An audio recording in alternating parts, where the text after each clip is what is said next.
moi je ne parlerai même pas du match. Je parlerai que juste de ce qui est beau, de ce qui est excitant. On aura toujours le temps de parler de ce qui est très bien ou de ce qui est catastrophique.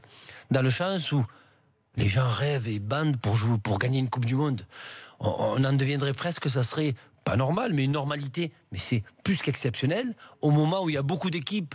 On prend l'exemple de Messi avec l'Argentine, qui court et qui bave après une Coupe du Monde. On a vu tellement d'équipes et des joueurs. Pas, un mec de ce niveau la gagnera pas, c'est fou. Non, mais ça, avec Cristiano. Non, mais c'est pas que c'est fou. C'est que quand, en plus, l'équipe de France la gagne avec une équipe et en plus un Didier Deschamps, que tout ce qui touche, on arrive à un certain temps, on pensait que ça ne peut pas être que de la chance, c'est un travail qu'il fait sur lui-même et qu'il arrive à faire. Pour moi, c'est la Coupe du Monde de Deschamps.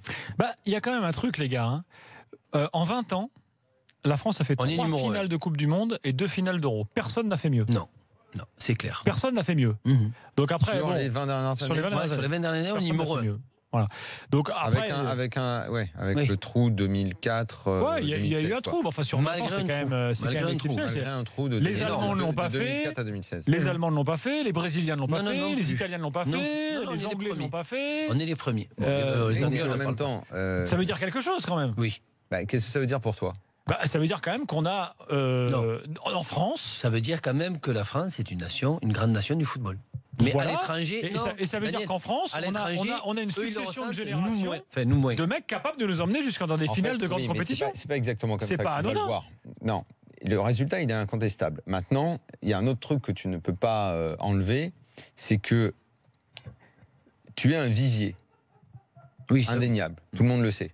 Tu es devenu le premier exportateur de joueurs. Avec le Brésil. Je touche avec le Brésil. Enfin, on va parler de l'Europe. Parce que tu es à un endroit où ça joue énormément au foot et où l'ascension sociale par le foot, c'est devenu très important. Maintenant, une fois que tu t'es glorifié des résultats de ton équipe nationale, qui a toujours été un peu le cache-misère de ce que tu faisais en club, le problème, c'est qu'on te vend toujours notre fameuse formation, mais il faut faire attention, parce que notre formation, ça ne déteint pas sur nos clubs, qui sont, quoi qu'on en dise, quand même la cheville ouvrière de notre football. Parce que nos joueurs, tu les perds de plus en plus vite. Non, trop vite. Donc en fait, c'est un petit peu ces joueurs, ils sont formés. Oui, mais voilà, c'est ça.